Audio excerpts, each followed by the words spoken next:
Bonjour et bienvenue dans ce troisième module de notre série sur l'astrologie archétypale. Dans la première vidéo, nous avons découvert l'astrologie archétypale comme une boussole symbolique à la croisée de la psychologie transpersonnelle et des mutations technologiques contemporaines. Dans le module 2, je vous rappelle, nous avons commencé à explorer votre théâtre intérieur, ces différentes forces psychiques symbolisées par les planètes qui s'expriment en vous et de manière unique.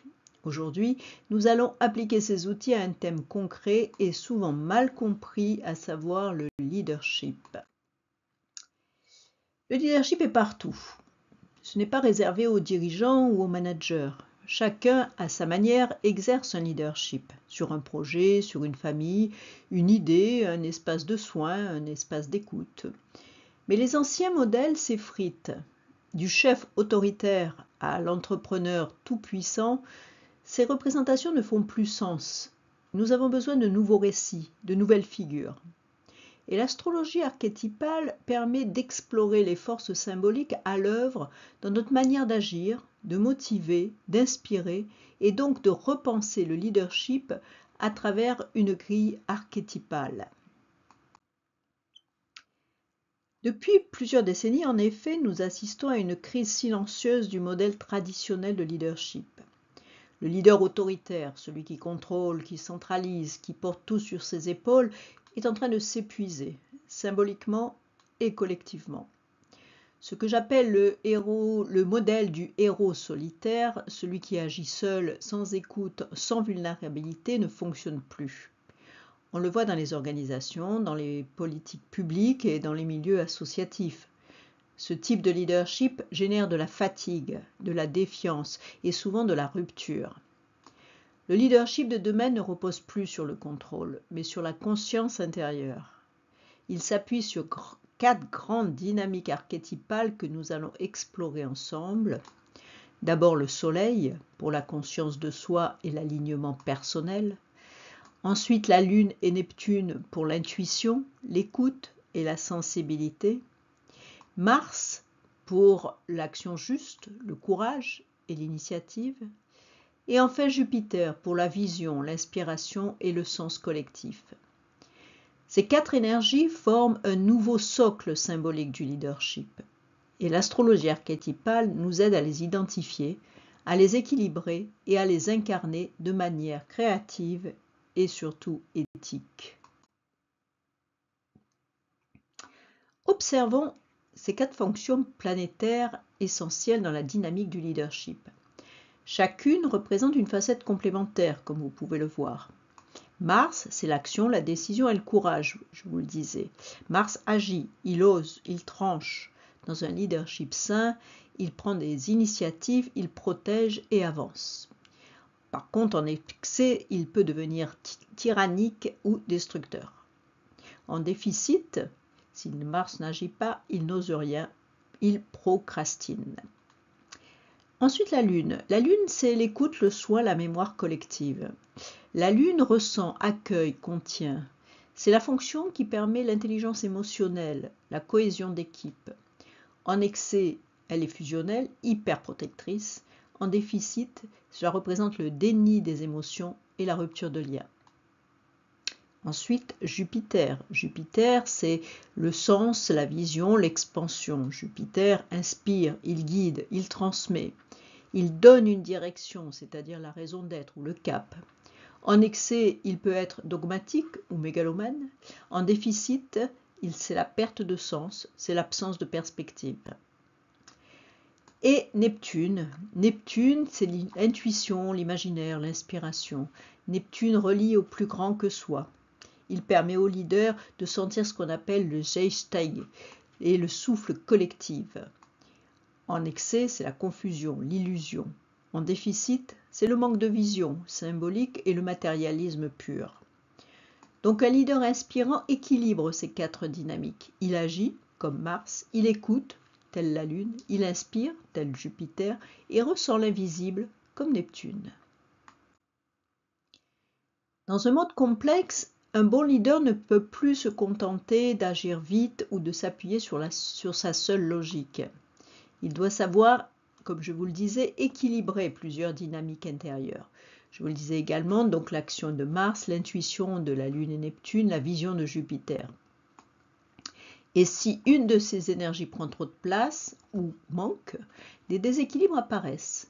Voici quelques exemples simples mais très parlants. Mars sans la Lune, c'est l'action sans le cœur. On agit, on impose, mais on devient rigide, parfois dur avec soi ou avec les autres. Neptune sans Mars, c'est l'inspiration sans incarnation, de beaux rêves, mais aucune concrétisation.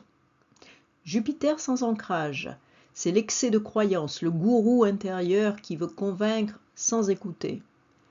La Lune sans Jupiter, c'est la sensibilité sans direction. On veut faire bien, mais on manque de cap, on tourne en rond. L'enjeu est donc de revenir à un véritable chef d'orchestre intérieur, capable de sentir quelle fonction activer, laquelle écouter, laquelle tempérer. Vous voyez donc que ça nécessite une excellente connaissance de soi-même.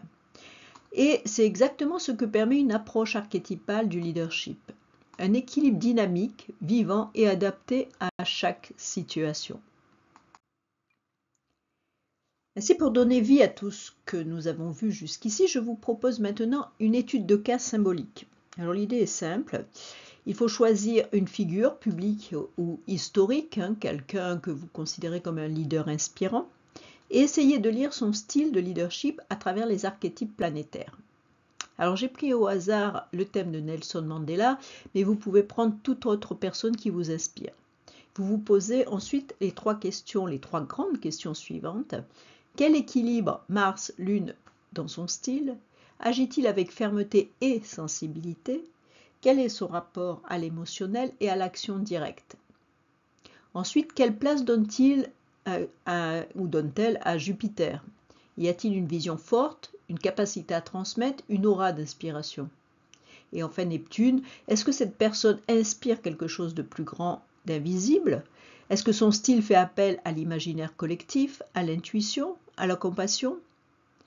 L'objectif ici n'est pas de faire un thème astral complet, c'est plutôt de voir comment ces archétypes vivent, respirent et s'incarnent dans une figure réelle. Cela vous permettra de concrétiser la lecture symbolique. On ne parle plus de planètes abstraites, mais de forces vivantes qui prennent forme dans un style, une posture, une voix ou un engagement. Et bien sûr, vous pouvez ensuite refaire le même exercice, mais pour vous-même. Donc voici donc le thème de Nelson Mandela. Comme vous le voyez, le soleil est en cancer, donc il est là, le soleil c'est le petit rond rouge. Donc cela représente en cancer le rayonnement, un rayonnement sensible, protecteur, une volonté d'unité. La lune, elle, est en scorpion, vous voyez la lune ici dans le signe du scorpion, ce qui dénote une profondeur émotionnelle, la résilience, une intuition puissante. Mars est en balance et en maison 10, là-haut, tout là-haut. Donc ce qui représente une action juste, de la diplomatie, du courage éthique. Jupiter, enfin, est en cancer, ce qui renforce, vous voyez là, c'est une espèce de 4, ce qui renforce la vision de la justice collective et la capacité à rallier. Quant à Neptune, lui, ici, il est en Lion, ce qui représente le sens du sacré, une symbolique puissante, et un charisme inspirant.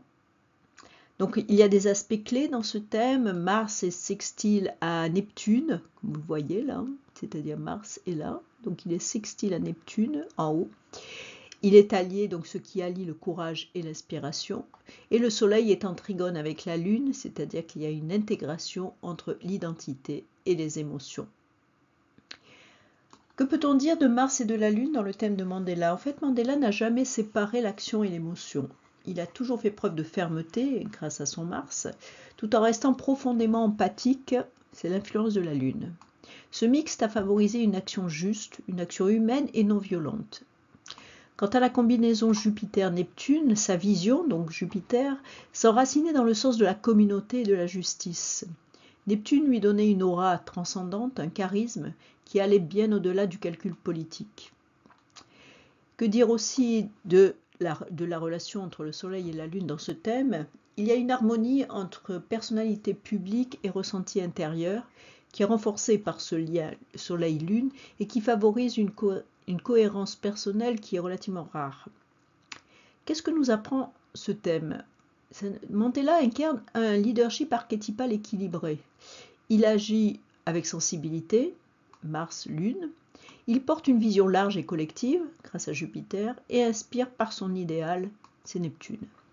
Ce n'est pas uniquement son parcours ou ses actions qui fascinèrent, mais la façon dont ses énergies intérieures concordaient, créant un style de leadership symboliquement très puissant. Alors pour comprendre la transformation actuelle du leadership que nous connaissons, je vous propose un détour par la mythologie grecque, et plus précisément par une figure qui symbolise à merveille l'ancien modèle, Atlas. Dans le mythe grec, Atlas est condamné à porter la voûte céleste sur ses épaules pour l'éternité. Il incarne le fardeau, la charge écrasante, la responsabilité solidaire. On ne l'admire pas pour sa force intérieure, mais pour sa capacité à supporter. Ce mythe résonne encore aujourd'hui dans notre inconscient collectif. Combien de leaders, de parents, de dirigeants portent tout seuls? Combien s'identifier à cette posture sacrificielle où il faut tenir, résister, s'épuiser sans jamais demander de l'aide? C'est l'archétype du héros qui ne délègue pas, du chef qui contrôle, du pilier qui se tait et encaisse. L'astrologie archétypale nous invite à transformer ce modèle. Plutôt que d'être Atlas, seul, figé dans sa charge, le leader de demain devient un chef d'orchestre symbolique. Il distribue les rôles. Mars agit, la Lune écoute, Neptune inspire, Jupiter oriente. Il écoute ses différentes parts intérieures au lieu de les nier. Et il comprend que le pouvoir partagé est plus puissant que le pouvoir centralisé. Ce passage du fardeau à la reliance est une clé transformatrice. C'est en acceptant de ne pas tout porter, de faire place à l'intuition, à l'émotion, à la vision, que le leadership devient vivant, inspirant et durable.